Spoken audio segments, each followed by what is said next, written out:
main karena saya tulis pen kan nggak boleh, baca Fatihah aja kan nggak boleh, baru saya ke Pak Umar. Pak Umar. Kalau hujan nggak sungai, nanti pinahnya mungkin. Belum nepanakan, belum tahu. Belum rawan, tapi kan sama kecelakaan. Ya, assalamualaikum warahmatullahi wabarakatuh. Waalaikumsalam warahmatullahi wabarakatuh. Bismillah, alhamdulillah, alhamdulillah, wassalatu wassalamu ala rasulillah wa ala alihi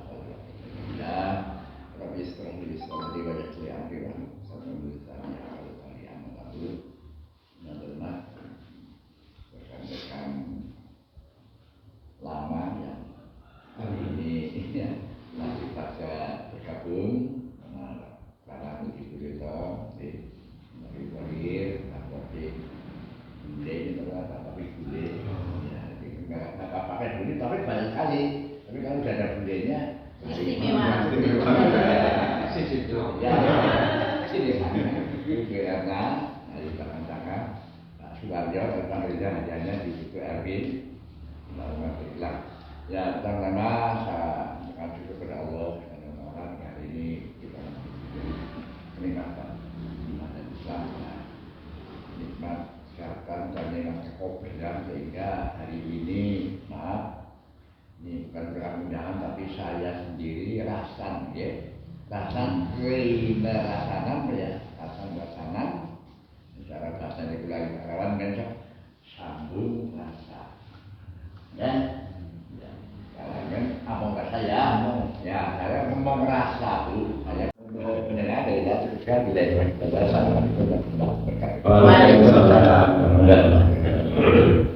Assalamualaikum warahmatullahi wabarakatuh. Waalaikumsalam. Alhamdulillahirabbil alamin. Bismillahirrahmanirrahim. La haula wala quwwata illa billah.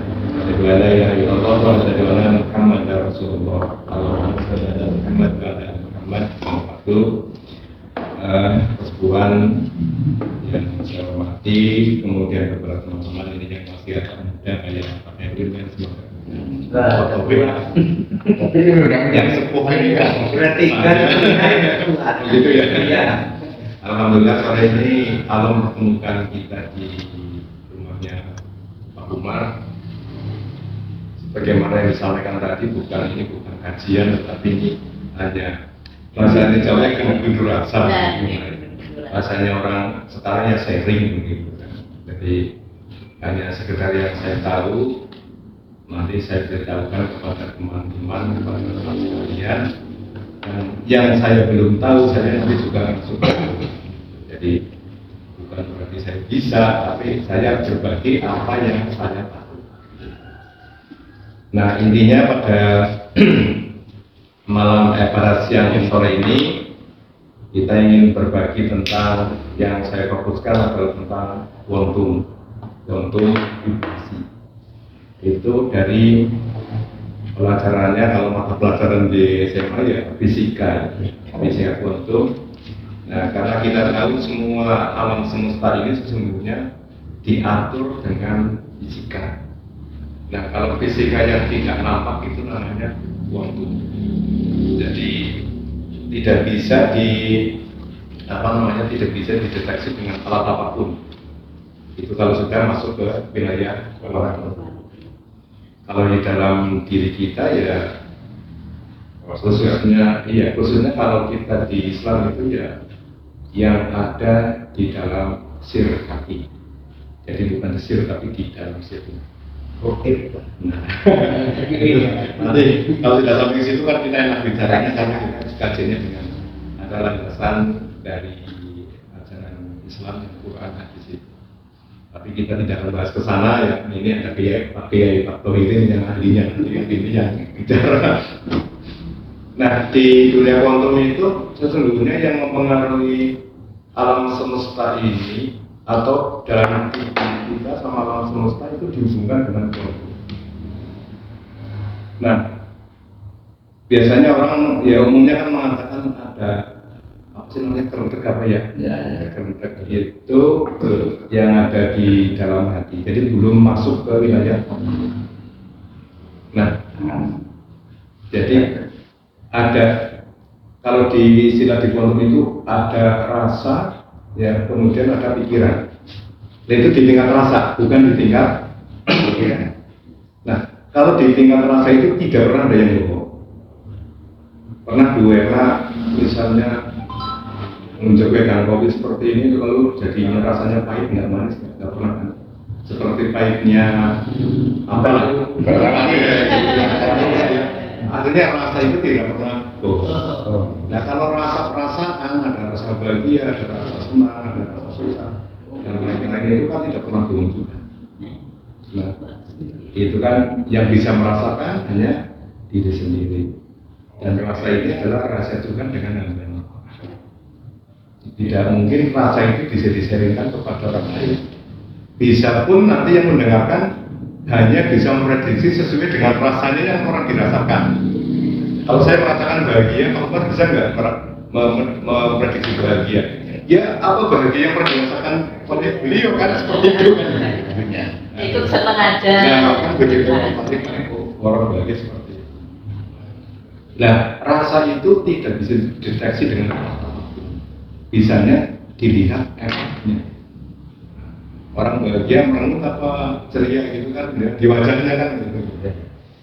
Jadi, nah ini sebetulnya kalau kita bisa menggunakan kuantum, namanya kuantum vibrasi, maka kekuatan itu yang super power. Nah, hanya saja karena manusia memang oleh Allah diberikan akal, diberikan pikiran, itu fungsinya pikiran itulah yang menghambat kekuatan energi yang ada di dalam diri manusia. Nah, coba kita sisihkan ini pikiran-pikiran itu, kita menggunakan energi yang murni yang ada di dalam diri. Nah, kenapa kok manusia banyak yang terkecoh dengan pikiran tadi? Ya karena masukan-masukan yang masuk ke dalam diri kita. Sejak kecil kita dipengaruhi dengan pikiran negatif. Sampai tua sampai sekarang lebih banyak berpikir negatif daripada berpikir positif, kan begitu ya? Nyata apa nggak yang seperti itu? Nyata. Contohnya begini, hubungannya dengan doa. Kalau saya berdoa, ya Allah besok saya minta mohon diberi uang 1 juta. Lalu pikirannya muter nih, dari mana ini uang 1 juta ya? Loh, sudah minta sama Allah kok bingung? Jadi kan negatif. Harusnya kan ketika kita minta kepada Allah, ya Allah saya besok minta uang 1 juta, harusnya yakin bahwa Allah itu memberi. Nah, nanti hubungannya bagaimana dengan kau dan roja gitu, ada rasa khawatir dan rasa takut gitu. Nah itu nanti kan kita bahas di waktu yang lain bisa ya. Kenapa kita diberi ketakutan? Nah itulah fungsinya agar manusia itu tidak seperti Tuhan. Ya harus seperti apa? Kalau nanti manusia sudah lost gitu ya seperti Tuhan atau kehendak Tuhan itu tak jadi masanya. Menurut saya menjadi pakai itu mesti paham. Tak jadi dalam diri manusia sehingga Allah itu ngomong apa keinginan apa ya jadi. Itulah yang terjadi oleh para wali. Karena para wali itu sudah tidak memainkan Allah, sudah mainnya rasa sungguh. Ini agak dalam sedikit ya, tapi nggak apa-apa ini buka lah. Nanti kan untuk bisa kan harus belajar lebih dalam lagi. Intinya bahwa manusia dalam hubungannya dengan alam semesta ini diatur dengan kuantum. Semuanya pakai itu. Makanya ketika kita berperasaan baik, nanti yang datang baik. Ya. Nah, kata-kata atau pikiran ini belum tentu sinkron dengan rasa. Ya kan? Contohnya Bu Erna rasanya membayang apa, tapi di luaran dibuat bahagia gitu kan. Ya sinkron sebetulnya kan. Tapi kalau tidak seperti itu malah jelek. Oh, bagi orang bahagia malah merengut kan tambah jelek gitu kan. Iya. Nah ini nanti kita coba menggunakan itu. Nah sekarang bagaimana cara untuk menyisihkan yang ada pikiran-pikiran negatif dalam diri kita yang menghalang-halangi terhadap power yang ada di dalam rasa kita. Nah itu buanglah pikiran-pikiran negatif. Caranya bagaimana? Setiap mau tidur itu dilepaskan. Dilepaskan semua mau tidur, lepaskan semuanya itu dengan cara antara lain bersyukur ya. atas nikmat yang Allah berikan selama bangun tidur sampai mau tidur lagi. Kemudian maafkanlah orang-orang yang mungkin pada hari itu menjengkelkan kita. Ini kadang-kadang agak sulit kan itu. Agak sulit kan itu. Lalu menjengkel ini maksudnya maafkan. Agak sulit padahal perintahnya bukan meminta maaf ya. Wal maafina nas itu kan memaafkan orang lain, bukan kita yang minta maaf. Perintahnya itu bukan kita minta maaf, tapi kita memaafkan. Kok begitu? Nah ini ada tujuannya. Kalau kita memaafkan hati kita plong, tapi kalau kita minta maaf belum itu tuh hati kita plong. Itu kan begitu kan? Nah ini ada maksudnya. Pokoknya Al-Quran itu nggak bisa dibantah. Pasti ada alasan mengapa demikian. Kalau misalnya ada kata-kata khaufun wa yahzanun itu juga ternyata di situ ada maksudnya. Kenapa sih ini pakai kata benda, ini pakai kata kerja? Karena ternyata yang namanya takut dan khawatir itu beda. Iya. Kalau sifatnya takut itu kan permanen. Kalau khawatir kan enggak, sekarang khawatir nanti tidak, nanti khawatir lagi bolak-balik.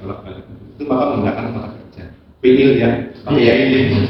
Ini kemarin ketika kita pakai ini kan orang kalau kita kaji dengan cara tersebut itu ketemu semua. Kalau mau pakai ilmiah ya ketemu di situ. Jadi ketika kita mengkaji ayat Al-Quran dihubungkan dengan ilmu kuantum ya pasti nyambung. Karena itu hubungannya pasti dari situ nggak kemana-mana. Nah sehingga dengan demikian ketika kita menggunakan tadi pembersihan perjalanan dari rasa sampai ke atas sampai menjadi kenyataan, berarti pikiran-pikiran yang menghalangi. Dari pikiran-pikiran inilah yang harus disisihkan pikiran negatif. Nah kita kan tadi saya sampaikan banyak pikiran negatifnya dari pikiran positifnya. Kayaknya begitu hampir semua orang. Nah, misalnya protokol assalamualaikum warahmatullahi wabarakatuh apa utang gitu kan sebenarnya untuk mengirimkan nah ini kan yang rugi sebetulnya kita. Kemudian tadi untuk mensikapi hal-hal yang tadi negatif itu maka kita tangkal dengan pikiran-pikiran positif. Nah bagaimana caranya ini dibuang? Kalau ada orang berbuat jelek kepada kita buang. Cara yang bagaimana? Ya sudah, yang berbuat jelek kan sama bukan saya. Ngapain saya repot? Toh kalau yang berdosa juga mereka bukan saya yang berdosa. Itu enak loh kalau begitu. Kalau saya yang berbeli mau ke tanggung jawab, kayak pikiran dia apa? Nah ini nanti mengarah kepada syukur, sehingga kalau itu tercapai kita akan mencapai syukur. Dan bagaimana bentuk syukur yang jadi? Sebetulnya ada gambarnya begini. Kita dapat rezeki banyak atau dapat uang banyak, kita ucapkan alhamdulillah. Dapat uang sedikit, alhamdulillah. Tidak dapat duit, alhamdulillah. Uangnya hilang, alhamdulillah. Ini kalau bisa mencapai empat itu ya syukur. Tapi kan kalau yang terakhir kan biasanya aduh kan belum jadi. Nah indikator di dalam peribadatan semuanya ada. Jadi makanya ketika kita membicarakan teknologi dosa kuantum ini pasti akan terhubung dengan Al-Quran. Pasti nggak bakalan ada yang salah. Kalau ada yang salah berarti kajiannya yang salah, bukan Al-Quran yang salah, bukan ilmunya yang salah, tapi kajiannya yang salah. Untuk mengenai benar tidaknya ya dibuktikan dan kenyataan bagaimana. Kalau ini saya lakukan kok salah, tidak hasilnya tidak benar, berarti perlakuan saya yang salah. Jangan meninggalkan ayatnya. Ayatnya pasti benar, pasti itu. Contoh ini ya, ini contoh menurut Pak Kiai. Kalau perintah sholat kan akimi sholatnya dzikri. Jadi maksud untuk mengingat aku, gitu kan. Terus nanti indikatornya apa? Kalau sholat saya benar, tanha ini fasadi wal munkar. Sungguh sholat itu mencegah perbuatan keji dan munkar. Kalau Pak Umar saya sudah berpuluh-puluh tahun sholat isi keji dan munkar, berarti sholatnya belum benar. Sama Bu Erna bikin roti, diikuti resepnya, tapi ternyata bangkat, berarti nggak jadi dong. Ya, tukang yang dari gula belajar tinggal di maksudnya. Ya, ya. Ternyata ketika dicetak blender, dia masih dikatakan gula tapi gula gembrung. Begitu sama. Dia masih dikatakan sholat tapi sholatnya belum jadi gitu. Ya. Indikatornya siapa? Ya. Puasa apa indikatornya? Nah, harusnya ketika kita selesai puasa mendapatkan takwa begitu. Kalau belum berarti puasanya kemarin ada yang salah. Di mana salahnya? Nah, biasanya salahnya itu bukan di fisik atau di syariatnya, tetapi di rukun yang ketiga, rukun qalbinya. Jadi kemana hati kita ketika kita melakukan ibadah? Jadi kan ada rukun fikih, ada rukun qalbi, ada rukun qalbi. Kalau fikih dan qalbi ini bisa dideteksi, gerakannya salah juga bisa diketahui, ucapannya salah juga bisa diketahui. Tapi hatinya salah tidak bisa. Nah ini yang jadi rukun qalbi ini yang paling sulit untuk dipelajari. Iya, kadang suka menolak. Nah itu kan begitu kan ya. Ketika kita Allahu Akbar lalu pikirnya kemana-mana. Kalau saya tapi ini Beda. Nah, ini kan yang kita nanti kita Awalnya kan ya. mantap gitu ya. Nanti begitu jalan Allah berambut bisa cakep terus pikirnya kemana. Nah ini yang nanti di lewat pembahasan kontrol ini akan bisa ketemu. Nah itu kemarin yang saya kirimkan gambar itu kan ada ya. Nanti bisa. Jadi untuk sampai ke benda pada kenyataan ini kan ada urutannya. Di bawah sendiri itu vibrasi energi naik ke atas sampai kuantat. Nah vibrasi energi ini ada di sini di ruang kosong. Nah di dalam diri kita juga ada ruang kosong sebetulnya. Yang ini yang kosong ini ada di dalam diri kita juga. Nah kita tinggal menyinkronkan antara yang di luar dengan yang di dalam. Nah nanti hijabnya mulai di mana? Mulai di kuantat. Jadi naik ke atas, naik. Akhirnya orang yang berpikiran negatif, orang yang pikiran negatif dapatnya pasti negatif. Nah yang saya di situ itu kita sering berpikir negatif tapi tanpa disadari. Itu yang paling susah disadari. Kita sama lah ketika kita beribadah kepada Allah, misalnya sholat, kemudian pikiran negatifnya kok muncul gitu. Nah, ini yang jadi apa namanya penghalang gitu.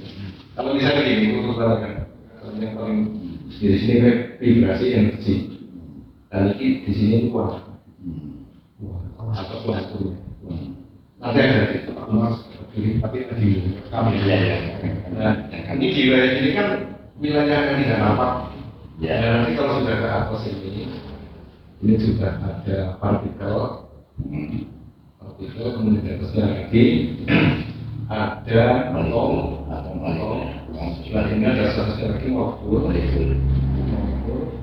dan di sini selesai benda. Jadi benda ini terbentuk dari.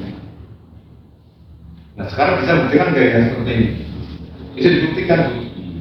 Misalnya gini, ada pohon sawo yang gede itu awalnya kan dari biji.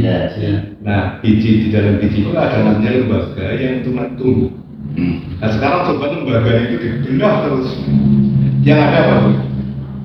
Enggak ada apa-apa kan? Iya. Kosong kan begitu. Nah kosong itu bukan kosong, ini vibrasi energi. Itu loh maksudnya ke situ. Nah nanti makanya kalau ini dihubungkan dengan tadi ada di sini ada rasa perasaan, kemudian di sini di atasnya ada pikiran, kemudian di sini ini wilayah-wilayah seperti ini yang tidak nampak. Nah di sini nanti ada tindakan di atas ini ada tindakan, kemudian di sini ada kebiasaan, di sini ada karakter, di atas ini dari nasib. Jadi nasib berasal dari ini kan paham ya. Makanya ketika ini kalau program yang bagus, rasanya dulu yang bagus. Nanti ketemu. Dan wilayah yang ini wilayah tidak nampak. Wilayah ini tidak nampak. Jadi rezeki masih pada rezeki sini berawal dari nasib. Nah sekarang gini, kenapa orang yang hidupnya jadi orang-orang kekurangan, katakan miskin, orang miskin, sulit untuk menjadi nasib yang baik dalam tanda kutip berharap. Karena setiap dari pikirannya itu dipengaruhi oleh lingkungan. Lingkungan orang-orang yang berpikir kecil, misalnya, lalu kok sisa potong malam aja pikir segede-gede kan begitu. Nah itu kan membatasi. Itu karena membatasi itu nggak mungkin tindakannya besar karena dari pikiran yang kecil. Nah kalau ini pikiran kecil itu biasanya dalam hal setiap hari yang kecil-kecil. Kemudian menjadi karakternya orang bagaimana kecil. Orang kecil hasilnya juga kecil begitu loh. Ini urusannya begitu, ini ilmiah loh ya. Bisa dipertanggungjawabkan kayak ilmiah dan dibuktikan juga bisa. Ini hal-hal seperti ini seandainya ini dikaji dengan agama ketemu semua akan ketemu semua. Hubungannya tadi kalau sini wilayah suku tapi syakatun, azidanatun, malaikat ini kan semuanya dari sini berawal. Nanti ketemu takdir dan lain-lainnya dari sini, semuanya dari sini.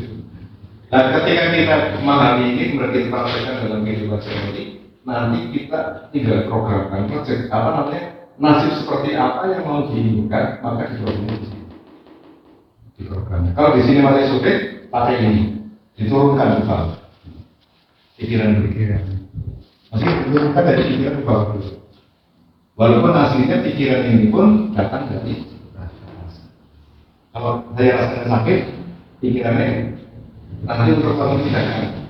Kalau sakit, saya kepala mencari gotrek, tindakan begitu kan. Lalu menjadi kebiasaan. Setiap saya sakit kepala, mencari gotrek.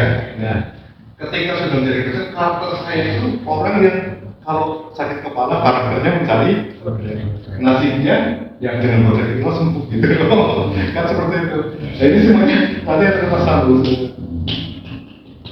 Gampang sebenarnya teorinya. Tapi prakteknya ya butuh waktu, itu bukan sulit dan butuh waktu. Ini sampai di sini saya cepat ya. Biasa kan bukan bicara sama orang bodoh di sini. Kalau orang bodoh kan lama. Nah, sekarang dengan doa itu, dengan doa Pak Umar. Sebetulnya kita berdoa itu rasa kata-kata. Harusnya kata-kata itu ini. Kata-kata di permukaannya, tapi rasa itu ada di kalau kita berdoa, sesungguhnya kita itu sedang meminta apa sedang beribadah.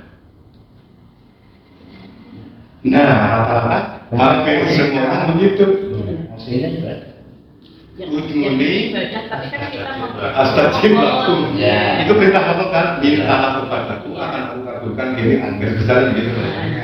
Mintalah kepadaku. Kalau saya disuruh minta, apalagi yang mau memberi, yang memberikan Allah. Yang disuruh meminta, kita hambanya. Kalau nggak minta, dikasih. Nah, kalau saya disuruh minta oleh orang yang mau memberi, mau diberi nggak? Diberi. Ya diberi dong. Pak Umar. Iya, dan nyuruh. Dan disuruh kamu minta kepada saya ya. Nah, ini otomatis ya. Pak Umar. Iya. Pak Umar kan dulu rokoknya gitu ya.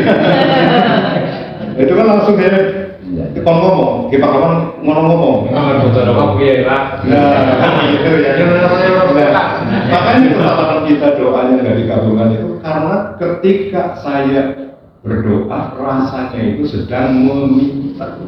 Kan sedang beribadah berbeda kalau dunia sejumlah pun penjaga Pak Bupati nyuruh saya Pak Rawan Anda bikin proposal untuk perbaikan masjid ini ada dana.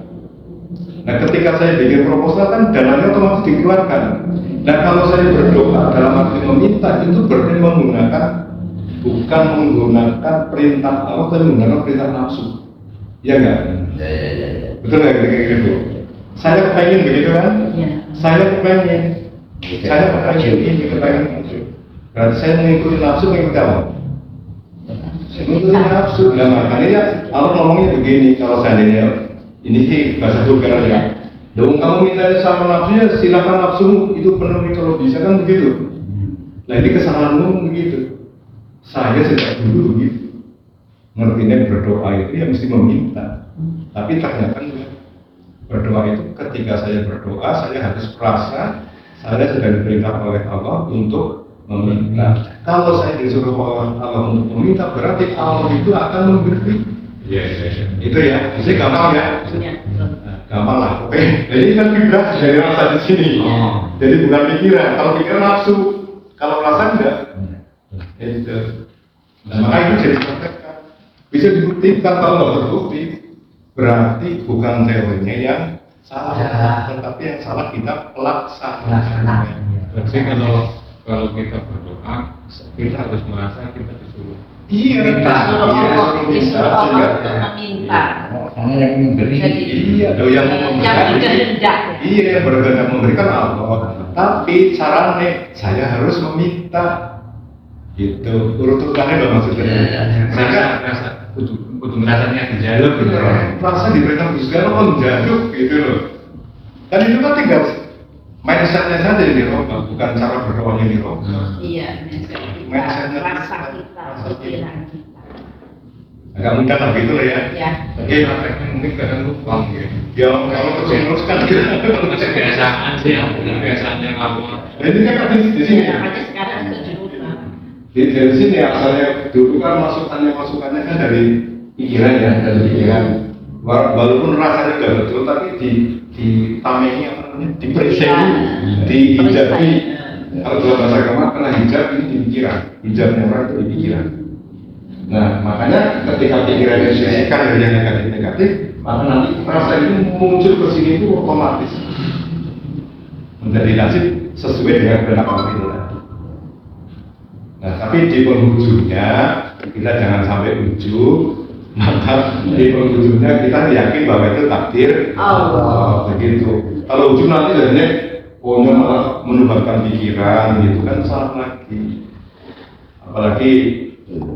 Apalagi begini, ini banyak yang mengajarkan kalau kamu ingin rezekinya banyak, bacalah ayat 1000 dinar begitu kan.